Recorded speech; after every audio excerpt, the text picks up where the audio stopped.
Operation നുംകോറിൽ കൂടുതൽ നടപടികളിലേക്ക് customs. ആഡംബര വാഹനങ്ങൾ പിടിച്ചെടുത്തതിൽ ദുൽഖർ സൽമാൻ ഉൾപ്പെടെ നോട്ടീസ് നൽകും. അമിത് ചക്കാലക്കലിനെ രാത്രി മുഴുവൻ ചോദ്യം ചെയ്തു.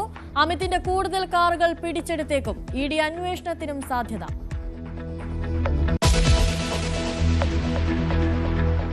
H-1B വിസ അഴിച്ചുപണിയാൻ US ഭരണകൂടം. നിലവിലെ ലോട്ടറി സമ്പ്രദായം നിർത്തലാക്കും. യോഗ്യതയും മികവും അടിസ്ഥാനമാക്കി വെയ്റ്റഡ് സെലക്ഷൻ കൊണ്ടുവരാൻ നീക്കം. കൂടുതൽ ശമ്പളമുള്ളവർക്ക് 4 തവണ വിസ, അല്ലാത്തവർക്ക് ഒറ്റത്തവണ മാത്രം.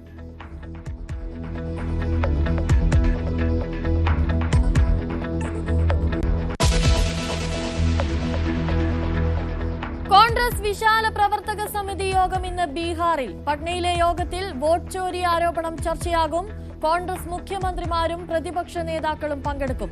CPI പാർട്ടി കോൺഗ്രസ് തുടരുന്നു. പുതിയ സെക്രട്ടറിയെ ഇന്നറിയാം.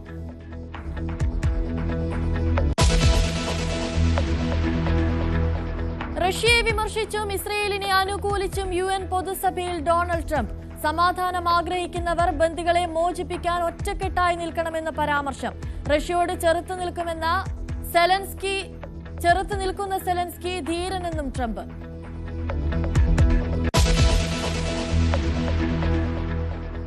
KJ ഷൈനെതിരായ സൈബർ അധിക്ഷേപത്തിൽ അറസ്റ്റിലേക്ക് കടക്കാൻ അന്വേഷണ സംഘം. ചോദ്യം ചെയ്യലിന് ഹാജരാകാതെ 1ഉം 2ഉം പ്രതികൾ. ഗോപാലകൃഷ്ണന് പിന്നാലെ മുൻകൂർ ജാമ്യാപേക്ഷ സമർപ്പിക്കാൻ ഷാജഹാനും. മെറ്റയുടെ റിപ്പോർട്ട് കാത്ത് പോലീസ്.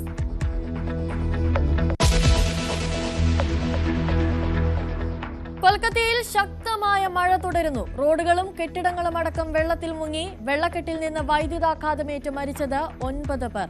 പൂജാവധി നേരത്തെയാക്കി സർക്കാർ.